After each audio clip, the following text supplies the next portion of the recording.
استغفار جہاں گناہوں کی معافی ہے نا، وہاں یہ بہت سارے مسائل کے حل کی کنجی بھی ہے. آپ اگر پرابلم میں ہیں، روزی کے مسائل ہیں، اولاد نہیں ہو رہی ہے یا کوئی بھی پرابلم ہے، ایک واقعہ سنیے. امام حسن بصری رحمۃ اللہ تعالی بہت بڑے بزرگ ہیں. ایک شخص آیا آ کر کہتا حضور قحط کی پوزیشن آ گئی ہے، بارش نہیں ہو رہی، دعا فرمائیں کہ وظیفہ عطا فرمائیں. آپ نے فرمایا استغفار کرو. وہ چلا گیا. اچھا ایک بزرگ بیٹھے تھے ان کے پاس، حضرت ربیع بن صبیح رحمۃ اللہ، وہ دیکھ رہے تھے. دوسرا بندہ آیا کہتا حضور تنگ دستی ہے، کاروبار میں ڈاؤن ہے، رزق میں تنگی ہے. آپ نے فرمایا استغفار کرو. پھر تیسرا شخص آیا کہتا حضور اولاد نہیں ہو رہی ہے، حصول اولاد کے لیے وظیفہ لینا ہے. فرمایا استغفار کرو. چوتھا بندہ آیا، وہ کہتا ہے کہ حضور میرے باغ میں فصلوں میں پیداوار کی کمی ہے. فرمایا استغفار کرو. حضرت ربیع بن صبیح کہتے ہیں حضور پہلا بندہ الگ پرابلم لے کر آیا، دوسرا الگ، تیسرا الگ، چوتھا الگ، چاروں کو ایک ہی وظیفہ استغفار استغفار. ہائے ہائے بڑوں کی بڑی باتیں ہیں. قرآن میں بھی پڑھتا ہوں، قرآن آپ بھی پڑھتے ہیں، مگر دیکھو اللہ والے کیسے پڑھتے ہیں. کیا خوبصورت جواب دیا آپ نے. آپ فرماتے ہیں سورہ نوح پارہ 29 آیت نمبر 10 سے 12 کی آپ نے تلاوت فرمائی. اب ذرا قرآن سنیے گا. بسم اللہ الرحمن الرحیم. استغفروا ربکم انہ کان غفارا یرسل السماء علیکم مدرارا ویمددکم باموال وبنین ویجعل لکم جنات ویجعل لکم انہارا. سبحان اللہ. ذرا سنیے گا. اپنے رب سے معافی مانگو. استغفروا ربکم انہ کان غفارا، بے شک وہ بڑا معاف کرنے والا ہے. اب دے گا عطا، کیا فرمائے گا؟ یرسل السماء علیکم مدرارا، وہ تم پر موسلا دھار بارش بھیجے گا. وَيُمْدِدْكُمْ بِأَمْوَالٍ وَبَنِينَ وَيَجْعَلْ لَكُمْ جَنَّاتٍ وَيَجْعَلْ لَكُمْ أَنْهَارًا. فرمایا اور مالوں اور بیٹوں سے تمہاری مدد فرمائے گا، اور تمہارے لیے باغات بنا دے گا، اور تمہارے لیے نہریں بنائے گا. باغات بھی بڑھ رہے ہیں، اولاد بھی عطا ہو رہی ہے، مال بھی بڑھ رہا ہے، بارش بھی ہو رہی ہے. کس چیز سے؟ استغفار سے. تو استغفار یہ آپ کے بہت سارے پرابلمز کا حل ہے، مسائل کا حل ہے. بس اپنی زبان استغفار سے تر رکھیں. اچھا پھر اس میں تھوڑی سی شرمندگی بھی ہو. ایسا نہیں کہ استغفار بھی ہو رہا ہے اور دماغ کہیں اور ہے، مسکرا بھی رہے ہیں، ہنس بھی رہے ہیں اور استغفر اللہ. کسی سے معافی مانگتے ہوئے ہنستا ہے کیا بندہ؟ استغفر اللہ ربی من کل ذنب واتوب الیہ. یا اللہ میں اپنے سارے گناہوں سے تجھ سے معافی مانگ رہا ہوں. بہت سارے استغفار کے سیکھے ہیں. استغفر اللہ العظیم من کل ذنب عظیم. اے اللہ میں تجھ سے استغفار کرتا ہوں، وہ رب جو بہت عظیم ہے، اپنے سارے بڑے گناہوں سے میں استغفار کرتا ہوں. الگ الگ سیغوں سے اللہ کی بارگاہ میں استغفار کریں. ہو سکے تو کبھی گناہ یاد آئیں تو آنسو بھی بہ رہے ہوں، مگر یہ استغفار اللہ کو بڑا پسند ہے. رب العالمین والصلاة والسلام على سید المرسلین. اما بعد فاعوذ باللہ من الشیطان الرجیم. بسم اللہ الرحمن الرحیم. الصلاة والسلام علیک یا رسول اللہ وعلى آلک واصحابک یا حبیب اللہ. الصلاة والسلام علیک یا نبی اللہ وعلى آلک واصحابک یا نور اللہ. میرے پیارے اسلامی بھائیوں، یاد رہے کہ دنیا سے جانے والوں کو یاد رکھنا چاہیے. آہستہ آہستہ یہ رسم بھی ختم ہوتی جا رہی ہے، بات بھی کم ہوتی جا رہی ہے. آپ دیکھیں کہ کتنے لوگ ہیں جن کے ماں باپ چلے گئے ہیں اور وہ سوچیں کہ وہ کتنا انہیں یاد کرتے ہیں. اور جب یہ بے رخی یہ دنیا دیکھتے ہیں، یہ نئے رنگی یہ دنیا دیکھتے ہیں، لوگوں کا بھول جانا دیکھتے ہیں، تو مزید دل پر ایک چوٹ لگتی ہے کہ یار جب میں چلا جاؤں گا، جب ہم چلے جائیں گے، تھوڑے دن تک، تھوڑے مہینوں تک، ہو سکتا ہے ایک آدھ سال تک کوئی یاد کرے گا، اس کے بعد کسی کا کچھ رکتا نہیں ہے، دنیا چلتی رہتی ہے. وہ کہتے نا ایک قبر پر ایک کتبہ لگا ہوا تھا، مجھے لگتا تھا میں اہم تھا اور یہی میرا وہم تھا. ہمیں لگتا ہے میں بہت اہم آدمی ہوں، میرے جانے سے بڑا فرق پڑ جائے گا، میں نہیں ہوں گا تو بہت لوگوں کو امپیکٹ کریٹ ہوگا. یہ بھول ہے ہماری. دنیا پہلے سے چل رہی ہے اور اب بھی چلتی رہے گی. اب تو اور بے رخی ہو گئی ہے. پہلے چلے لوگ ماں باپ کو، مرنے والوں کو بہت یاد کرتے تھے. جیسے جیسے دن گزرتے جا رہے ہیں لوگوں کے بس صرف گھر والے چونکہ وہ بہت کلوز ہوتے ہیں ان کو شاید یاد زیادہ رہتا ہے. باقی دوست احباب دنیا والے تھوڑے عرصے کے بعد سب کی اپنی زندگی ہے، سب کا اپنا معمول ہے. اور یہ ہم سب کو احساس دلاتا ہے کہ میں اور آپ بھی جائیں گے اور پھر شاید دنیا میں یاد کرنے والا کوئی نہیں ہوگا. لیکن ہم کچھ ایسا کر کے کیوں نہ جائیں کہ کوئی یاد کرے یا نہ کرے, کوئی ثواب پہنچائے یا نہ پہنچائے, میں خود ایسا کر کے جاؤں کہ مرنے کے بعد قیامت تک مجھے خود ہی قبر میں ثواب ملتا رہے. اصل عقل مندی یہ ہے جو دوسروں کے آسرے پہ جیتے ہیں نا, کہ میرے مرنے کے بعد بچے ایصال ثواب کریں گے تو دوست کریں گے. بھائی میں خود اپنی فکر خود نہیں کر رہا تو میرے مرنے کے بعد کون میری فکر کرے گا. ہم سب کی عمر سے چھوٹے لوگ دنیا سے جا چکے ہیں. کبھی قبرستان جا کر چیک کر لینا, آپ کو چھوٹی سی قبر بھی ملے گی. وہ چھوٹی قبر کیوں ہوتی ہے؟ وہ چھوٹا بچہ ہوتا ہے جو دنیا سے چلا گیا ہے. جوانوں کی قبر بھی ملے گی, بوڑھوں کی قبر بھی ملے گی. ہر ایج کا بندہ آپ کے جاننے والوں میں سے دنیا سے گیا ہوگا, مگر ہم ہیں کہ غفلت کا پردہ ہٹتا ہی نہیں ہے, خیال آتا ہی نہیں ہے کہ مجھے بھی مرنا ہے. شعر سارے بولتے ہیں کہ آگاہ اپنی موت سے کوئی بشر نہیں, سامان 100 برس کا ہے پل کی خبر نہیں. مگر ادراک نہیں ہے, زندگی کے معمولات میں فرق کوئی نہیں پڑتا. بندہ کہے نا یار کہ مجھے موت کی فکر ہو گئی ہے, اب میں تیاری کروں گا موت کی, مگر زبانی خرچ تو سارے ہی کرتے ہیں. کسی کی میت پہ جائیں تو ایسی بڑی بڑی باتیں لوگ کرتے ہیں, بھائی اللہ کی مرضی تھی, ہر کسی کو جانا ہے, اپنے کرنی کا پھل بھگتنا ہے. لیکن جو یہ کہہ رہا ہے کیا وہ اپنے آپ سے بھی کہتا ہے کہ تجھے بھی جانا ہے؟ تو نے تیاری کر لی جانے کی؟ آج بھی تو جا سکتا ہے. اے میرے پیارے اسلامی بھائی, آج میں چاہوں گا, یہ موضوع بھی لوگوں کو پسند نہیں آتا, مجھے اندازہ ہے یار کوئی تھوڑی سی اچھی اچھی باتیں کرو, ہم نعرے لگائیں, ہم جھومیں.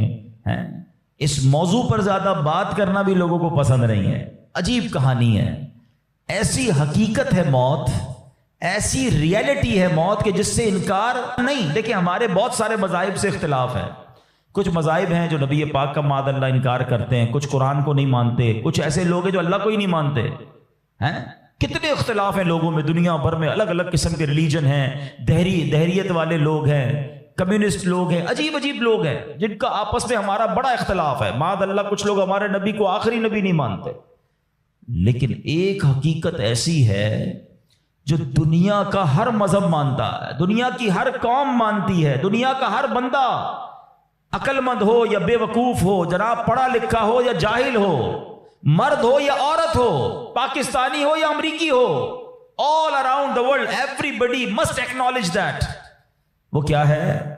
وہ سب مانتے ہیں کہ موت آ کر رہے گی. کسی کا اختلاف نہیں ہے. کوئی مذہب, کوئی آپ کو دنیا کی قوم ایسی نہیں ملے گی جو کہے نہیں جناب ہمارا ہم نہیں مانتے موت آئے گی. ایوریبڈی, ہر بندہ مانتا ہے. کتنی کمال کی ریئلٹی ہے. اچھا سارے لوگ یہ بھی مانتے کہ پتہ نہیں کب آئے گی. ایک تو ہونا کہ بھائی کچھ لوگ کہتے ہیں ہاں موت آئے گی مگر ہم کو پتا ہے.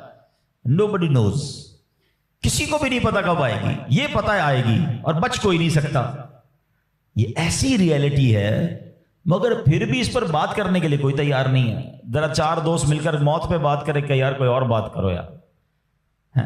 کمال ہے, آپ نے اور میں نے 1 مہینے بعد لاہور جانا ہو, 2 مہینے بعد یورپ جانا ہو, کسی کو بھی جانا ہو, وہ ابھی سے باتیں شروع کر دیتے ہیں. یار کیسے جائیں گے, فلائٹ کیسی ہوگی, ٹرین کا ٹکٹ ملے گا کہ نہیں, وہاں جہاز, وہاں کرنسی کون سی چلے گی. اچھا صرف نیت کی ہے اور باتیں شروع, ڈسکشن شروع, مشورے شروع. جب تک جائیں گے نہیں روز باتیں کریں گے. ادھر جانا نہیں جانا پتہ نہیں ہے, مگر تم روز بات کر رہے ہو. جدھر جانا کنفرم ہے اور کب جانا یہ بھی نہیں پتا. آج بھی جا سکتے ہو, اس کے لیے کوئی بات نہیں کرے گا, اس کے لیے کوئی ڈسکشن نہیں, اس کے لیے کوئی تیاری نہیں. سوچئے. چلے آپ کہتے ہیں یار یہ دعوت اسلامی والے موت پر بہت بات کرتے ہیں, آخرت پر بہت بات کرتے ہیں, بہت ڈراتے ہیں. چلو بھائی ہم اور آپ موت پر بات نہیں کرتے. ہم بات نہیں کریں گے تو کیا مرنے سے بچ جائیں گے؟ اس حقیقت سے نکل جائیں گے. آنکھیں بند کرنے سے مصیبت جاتی نہیں, فیس تو کرنا ہی پڑے گا.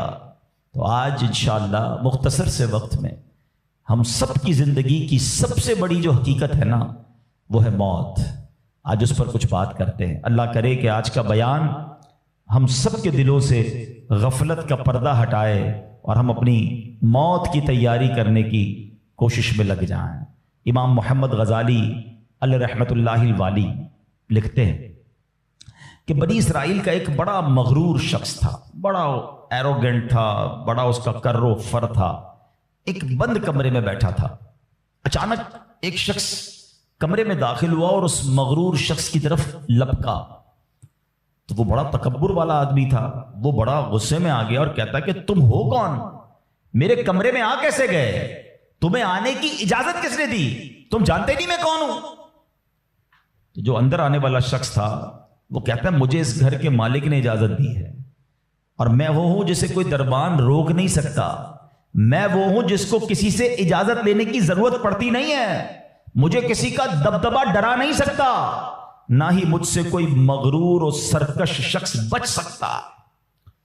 اب جیسے ہی یہ باتیں سنی نا تو مغرور شخص جو تھا وہ ڈرنے لگا, وہ کانپنے لگا, وہ گھبرا گیا.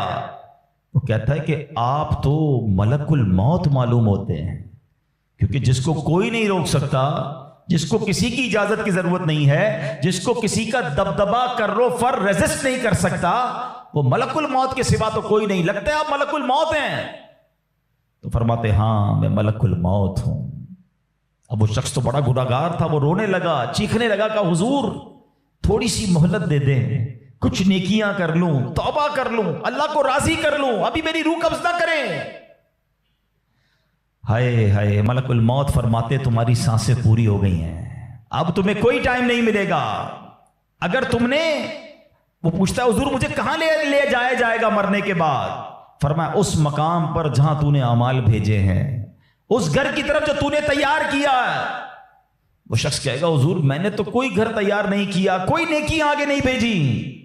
ملک الموت فرماتے ہیں پھر تمہیں بھڑکتی آگ کی طرف لے جایا جائے گا, جہاں تمہارے گوشت پوشت وہ آگ نوچ لے گی. یہ کہہ کر ملک الموت نے اس شخص کی روح کو قبض کیا. اس کے پورے گھر میں کوہرام مچ گیا, گھر والے رونے لگے. اے میرے پیارے اسلامی بھائیوں, یہ واقعہ ہم سب کو کیا سکھا رہا ہے کہ جب موت آنی ہے نا, جب وہ وقت آ جانا ہے تو پھر ایک منٹ بھی آگے پیچھے نہیں ہو سکے گا, کوئی اس کو ڈیلے نہیں کر سکے گا, بلکہ جس حالت میں ہوں گے نا اسی حالت میں روح قبض کر لی جائے گی.